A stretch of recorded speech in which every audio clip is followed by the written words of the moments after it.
Hello, welcome to Name of the Lord 777 Ministries. My name is Mark Johnson. My wife's name is Mary Grace Johnson.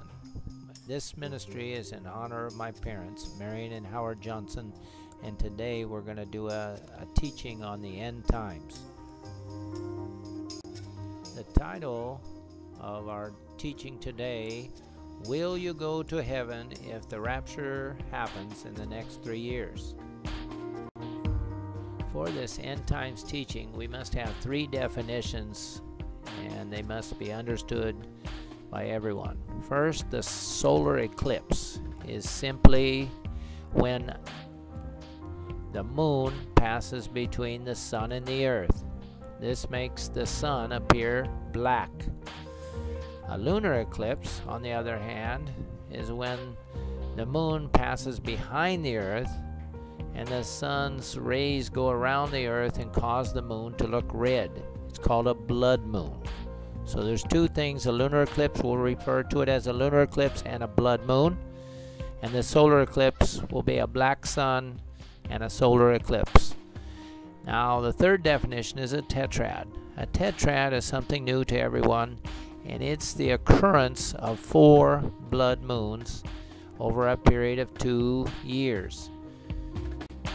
For the Christians in the audience, I want to define some end-time scriptures for this presentation. First, let's look at Luke 21:11.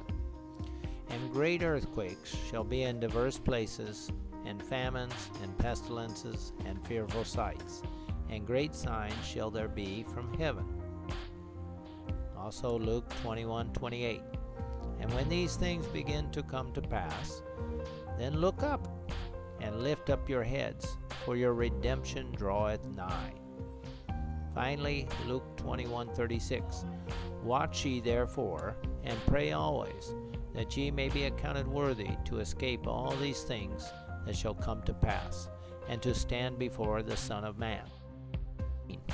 And I beheld when he had opened the 6th seal, and lo, there was a great earthquake, and the sun became black as sackcloth of hair, and the moon became as blood, and the stars of heaven fell unto the earth, even as a fig tree casts her untimely figs, when she is shaken of a mighty wind. Let's discuss 3 things from that verse. First, the sun became black. There's your solar eclipse. The moon became blood. That's your lunar eclipse. And the stars fell from heaven. That's an image of comets burning up as they come back into our atmosphere, or asteroids. And of course, the mighty wind is a reference to things like Yolanda. Remember, on the world stage, we have the Haiti earthquake, which killed 300,000 people in the last 10 years. And we have the Japanese tsunami, which almost became a major, serious nuclear event. And of course, the Bohol earthquake here in Philippines killed 700, and the Philippine Yolanda typhoon killed upwards of 6,000. Here's a simple chart talking about the earthquake frequency in the world. On the vertical direction, you see the number of quakes. On the horizontal direction, the timeline goes from 1900 at the bottom left to 2008, the bottom right. So as you can see, as you're coming along the scale from 1910 to 1930 to 1950, everything stays about the same frequency of earthquakes. 1965, 1970, 1980, 1990, all the same. When we hit 2000, all of a sudden we have an increase of about 4 times in the frequency of earthquakes. And this, I think, is something that is a sign of the end times. We have an increase in earthquakes, and the Bible talks about an increase in pestilences and famines. And I think this is a pestilence. Our study today is about heavenly events, but we must study the non-heavenly events in order to understand how Bible prophecy is actually being fulfilled in our days. The first item I want to look at is number 1. Israel will prevail over its enemies. Isaiah 41:12-14. In all battles, Israel is victorious, and this has been proven from the 1900s. Then let's look at number 5. Isaiah said Israel's fruit would fulfill the world. Well, it turns out that Israel is actually exporting fruit all around the world, and it used to be a desert. Let's look at number 9. Israel's deserts will become like the Garden of Eden. Isaiah 51:3. This is fulfilled, and you'll see that in a short clip here in a second. Number 10, Isaiah foretold of a worldwide return of the Jews to Israel. And of course, you all know about the migration back to Israel of all the Jews. Many ministries sending Jews back home. Now let's look at a short clip of Israel and its green crops. As you can see, Israel has become a lush green paradise, not a desert. We've defined Tetrad, and now we're going to look at the 8th Tetrad in the history of the last 2,000 years. On April 15th, 2014, we're going to have a blood moon occurring on Passover. Then we'll have another blood moon occurring on Sukkot. Now keep in mind, the feast days are what make it a tetrad. And that's on October 8th and 14th. Then we have a full blood moon occurring on Adar 29 on March 20th, 2015. Then we follow with another blood moon on Passover, April 4th, 2015. Then we have a partial solar eclipse on the Feast of Trumpets, September 13th, 2015. Then we have a full blood moon on Sukkot, and that makes it a tetrad. That's the 4th blood moon. The probability of all these things occurring, I've calculated below. The 2 solar eclipses and the 4 blood moons all happening like this is an occurrence of 1.09 times 10 to the negative 23. That's a very small probability. So I think there's something special going to happen with this 8th tetrad.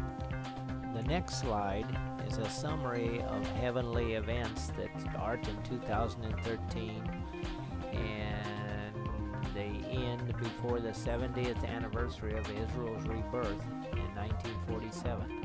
First, we have Comet Ison, November 28, 2013.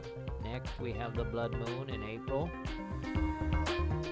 15, 2014. And third, the blood moon, October 8, 2014. And fourth, the solar eclipse, April 4th, 2015. And fifth, the September 28, 2015 blood moon on the Feast of Tabernacle. And sixth, September 23rd, 2017, Virgo going in retrograde, and we'll explain that later. And number 7, we have a triple on the 28th of September 2017, where we have a blood moon, a supermoon, and a Sukkot, all happening on Sukkot. We'll explain what all that is later. And finally, we have another triple occurring in 2018, and it's the center of the bullseye, and it's on a blood moon. In the last 2,000 years, there's only been 7 tetrads. The linear graph below shows each tetrad that has occurred in the last 2,000 years. You've got 1 in the year 162. You've got 3 occurring between 700 and 860. And then you've got the last 3 tetrads, which are a little bit important, and we want to talk about them. One that occurred in 1493 to 94. And the next occurred in 1949 to 50, and then one in 1967 to 68. And of course, we have the 8th tetrad coming up this next year. Now let's take each sign from heaven one at a time. First, we look at Comet Ison. That was going to be the largest comet that we've ever seen in the night sky. It was going to rival the moon. It was going to be just as bright as the moon. Can you imagine your neighbor saying there's 2 moons in the night sky? That would have shaken some heads. But Comet Ison was on its way back. It was circling the sun, and when it went behind the sun on Hanukkah and on Thanksgiving, it blew up. And I don't know if this is a symbol of wormwood, Revelation 8:11, but it definitely blew up on Hanukkah and Thanksgiving. Hanukkah and Thanksgiving haven't been on the same day in the last 100 years. And if you look at the actual trajectory of Ison through the night sky, and you look at all the constellations that it was passing through, and we won't take time for that today, it actually tells the gospel story. It tells of the virgin birth. It tells of the resurrection of Jesus. Anyway, the other thing that Comet points out is that evolution is just not correct. Comets were thought to be made of ice, and it turns out we've flown a few spaceships next to some comets, and we've shot different explosives into the comets, and we find out that they're made of rock with water trailing. It was told by the evolutionists that the comet being formed with ice, solid ice, would land on a different planet like Mars, and that's how Mars got its water. But it turns out a comet is just a big rock with ice attached to it, chasing it in it as a tail. This slide is one of our best slides today to discuss our Tetrad. Thanks to Discover Ministries and Steve Cioccolanti, he gave us permission to use this in our slide presentation. We have 3 blood moons in 2011, 2012. That's shown on the left. Then right in the center of the timeline, you see 2014, 2015. You see our 4 blood moons and our 2 solar eclipses. Then if you look to the right, you see 3 blood moons out in 2017, 2018 time frame. And that whenever you have the 3 blood moons together, that's a triple. Whenever you have the 4 together, that's a tetrad. And that's all I wanted to show you from this slide. Then I had to add John Hagee's name to this presentation. He's a spiritual leader from America. Most Americans won't know Steve Cioccolanti, but they know John Hagee. John Hagee has given this same tetrad explanation that we're going to give you today on Fox News. And recently on ABS-CBN News here in the Philippines, he was carried talking about the coming tetrad and the importance it plays with Israel and world events. To understand how important a tetrad is, let's look at the bottom 3 listed tetrads. In the last 500 years, there's been 3 tetrads. One in 1493 when Spain fell as a country. At that point, they had to expel the Jews from Spain. And that same year, they sent out Columbus to discover America. So now, what did God do? He had the Jews without a country, so he created a country. Then in 1949 and 50, Israel is declared a nation at the next tetrad. Isn't that an amazing event for a tetrad and for Israel? They've been without a nation for 500 years, and now all of a sudden they're declared Israel by UN Proclamation 181. Then the next tetrad, 1967-68, Israel goes from the size of Jerusalem, a city, to its present size as Israel, a country, when it won its land in the 1967-68 Six-Day War. For the Christians in the audience, let's discuss a couple numbers, the number 7 and the number 8. The number 7 in the Bible occurs over 600 times, and it denotes completion, perfection. Very important. God created the earth 6 days, and on the 7th he was finished. It was perfect. Then we have the number 8, symbolizing new beginnings and resurrection. Remember Noah's Ark? He took 8 people into that boat. Let's read the bottom. With 6 days God created the earth and rested on the 7th day. After dissatisfaction with his creation, God flooded the earth from above and below. With 8 people, God repopulated the earth, being fruitful and multiplying. I believe God is up to something big with the coming of his 8th Tetrad since Jesus was born.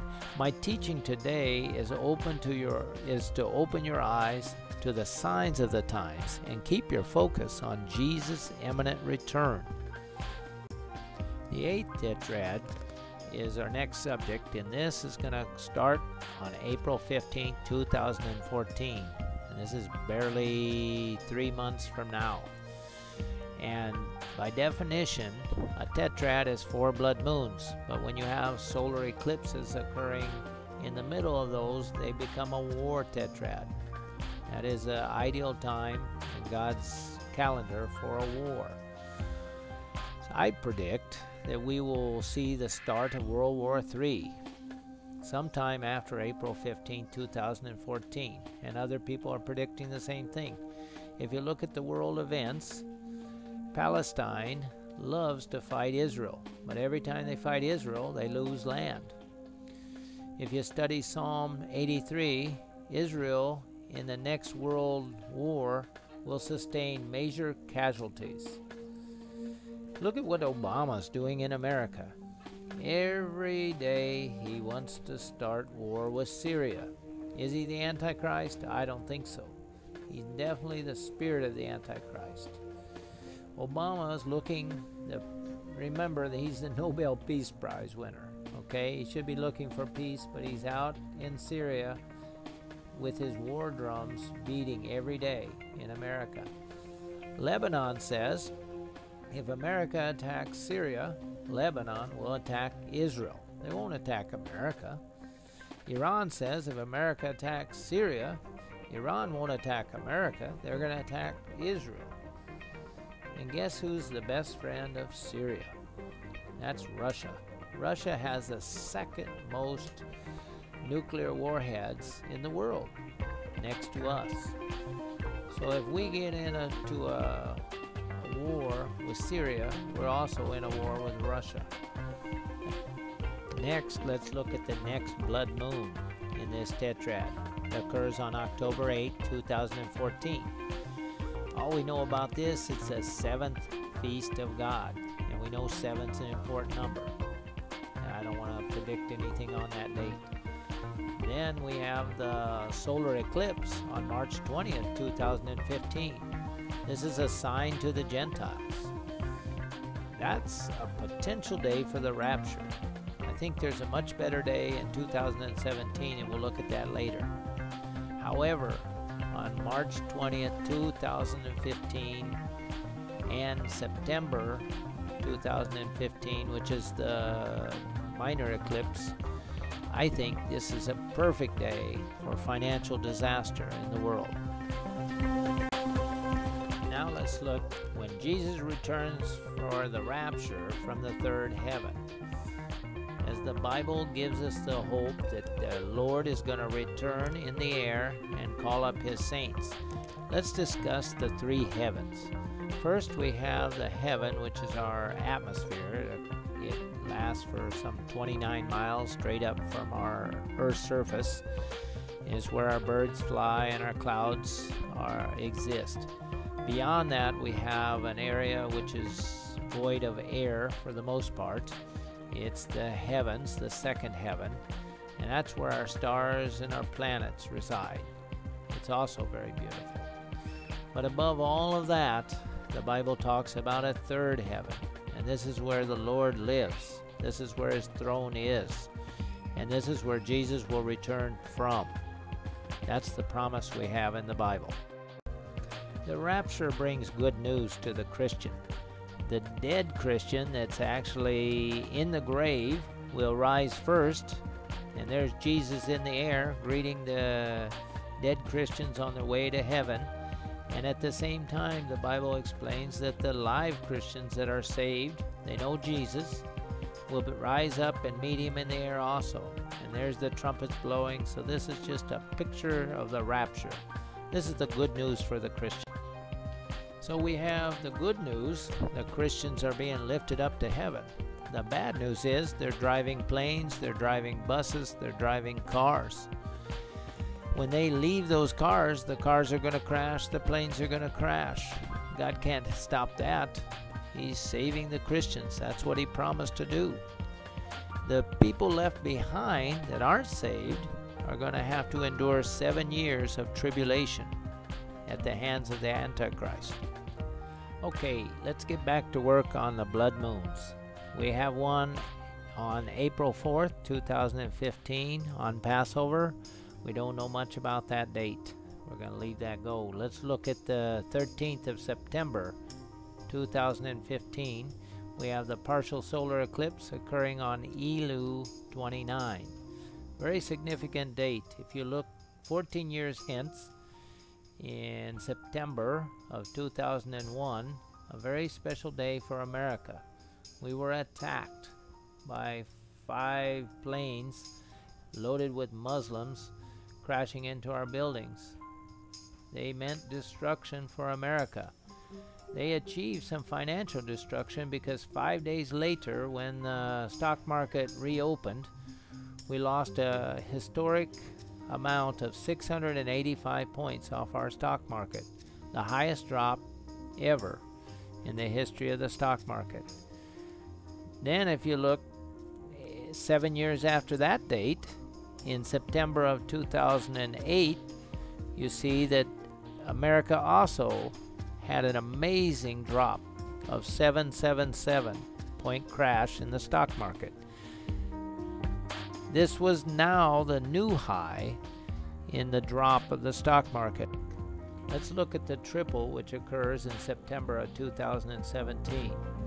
This is a very special blood moon. It's called a supermoon, and it occurs on the feast day of Sukkot. A supermoon, by definition, occurs twice during the year. As the moon circles in an elliptical orbit around the earth, it comes very close in 2 times, and then it goes very far at 2 other times. And when it comes very, very close at 2 points during the year, this is called a supermoon. And when you look out your kitchen window, you see the moon is very close and very bright. That's not an illusion. That's because it's closer than it is on any other night. And so we have 3 major things happening on September 28, 2017. We have a supermoon, we have a lunar eclipse, and it's all occurring on Sukkot, the holy feast day. Now this is the day I think is an excellent day for the rapture. And if you look at the probability that I've calculated below for the super moon, the lunar eclipse, and the feast day occurring, it's 1.48 times 10 to the negative 5. So it's not very likely it's going to happen. Now let's discuss another heavenly event, and that is the planet Jupiter will go in retrograde beginning November 20th, 2016, and it'll come out of retrograde on September 9th, 2017. By definition, retrograde is when the planet Jupiter, from our vantage point on the Earth, goes around the Sun. When it goes in front of the Sun, we think it goes from left to right. When it goes behind the Sun and it disappears, it's going from right to left. That is, by definition, retrograde. So basically, the planet Jupiter, the king planet, is going in the constellation Virgo for 9 months. Long enough to have a baby, and then it's coming out September 9th, 2017. I think this is symbolism of the Lord's return. He goes in to the womb, Virgo, virgin, if you will, and comes out 9 months later, September 9th, 2017. Let's look at the unique items that are happening that have their anniversaries in September 2017, and we'll calculate the probability of this happening, and then you'll see why I'm so excited about the Lord's return. It's almost impossible. All these things are coming together. First, it's the Jubilee, the 50th year celebration of Israel becoming its present size as a nation. Remember the 1967 war? 50 years prior to 2017. In 1967, they had their war. Next, you have the 70th year anniversary from the year that they were proclaimed a nation. The UN Proclamation of 181. That occurred in 1947. 70 years from then is 2017. Very important. 70 years is the number of years that Israel was exiled to Babylon. It's an important biblical number. Then we have a number not so important to Filipinos, but to Americans they'll remember. This is the 50th anniversary of the Roswell, New Mexico spaceship crash conspiracy. Remember in Genesis chapter 6, verse 1 through 4, talks about giants in the land. We still don't know what's going on in Roswell, New Mexico with that spaceship crash. It takes higher clearance to find out anything about Roswell than it does to know about our nuclear secrets in America. So that 50th anniversary is probably pretty important also. There's something they're hiding from us. It's the 70th year anniversary of the discovery of the Dead Sea Scrolls. Remember, these are the scrolls that proved our Bible. They proved the King James Bible. It's also the, as we stated earlier, the constellation, planet Jupiter is going into retrograde in the constellation Virgo behind the sun for 41 weeks, the same time it takes to birth a baby. That's going to occur in September 2017. 1 year anniversary, if you will. And then it's the 500th anniversary. If you're a Protestant Christian, you better know this date. In 1517, Martin Luther took his thesis and pounded it on the Catholic's door, explaining that we are no longer going to allow indulgences to be paid to right our sins. It's also the 500th anniversary of Rabbi Ben Samuel, who prophesied that after 1517 the Jews would be scattered and they'd be regathered after 9 jubilees. And then on the 10th jubilee, the Messianic age would actually begin. If you take all of these items that we've discussed and you calculate the probability of all these events occurring, these anniversaries if you will, on September 2017, you'll find that probability is so slim you can't believe it. It's 1.146 times 10 to the negative 19. And that's why I'm excited about 2017 being the return of the Lord. Now finally, let's talk about a non-heavenly anniversary.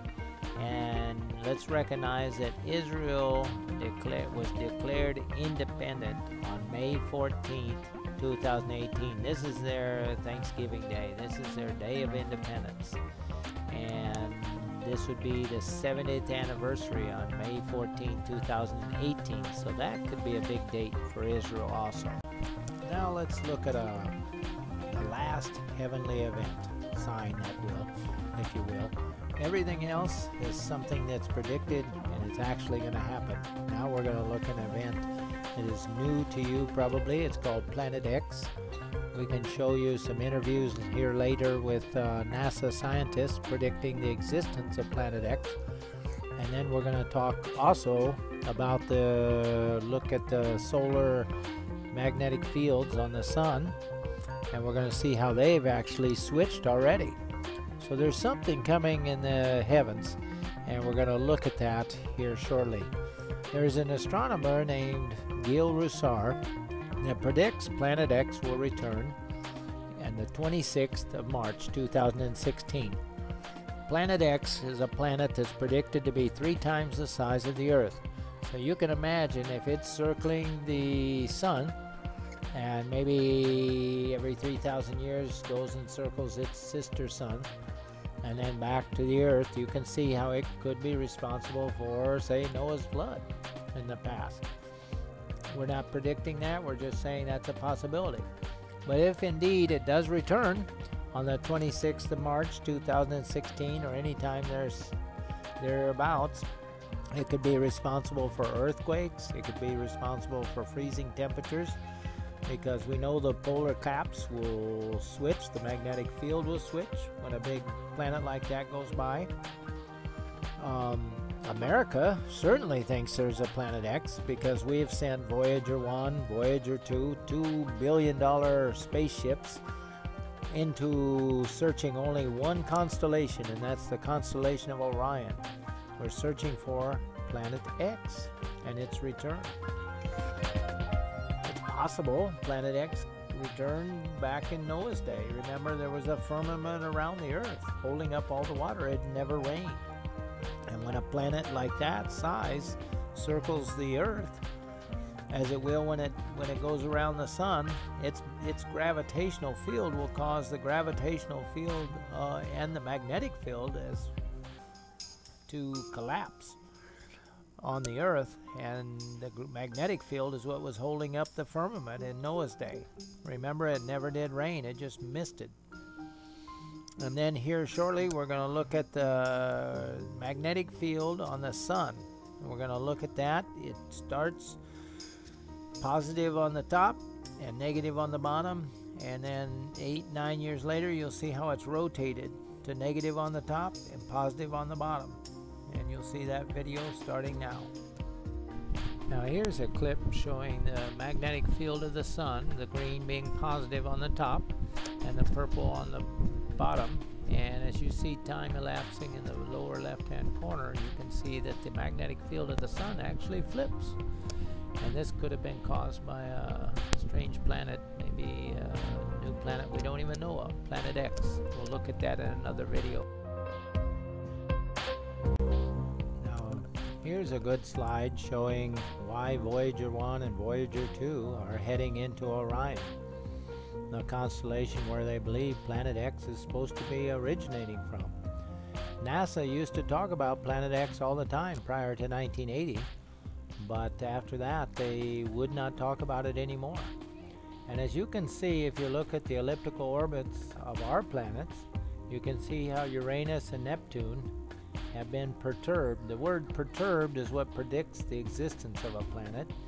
And when Planet X comes in and around the sun, it perturbs the elliptical orbit of Neptune and Uranus, the two outer planets.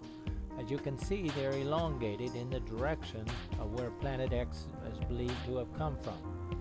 It's not hard to tell where Planet X should come from.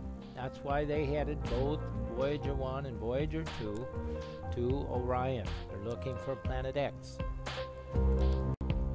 Remember, we talked about the three heavens. Wouldn't it be interesting if indeed Planet X does return, and with that return is Jesus? We don't know, but look at Orion. Interesting, it has three major stars right in the belt of Orion. He's a soldier holding a shield and a big club.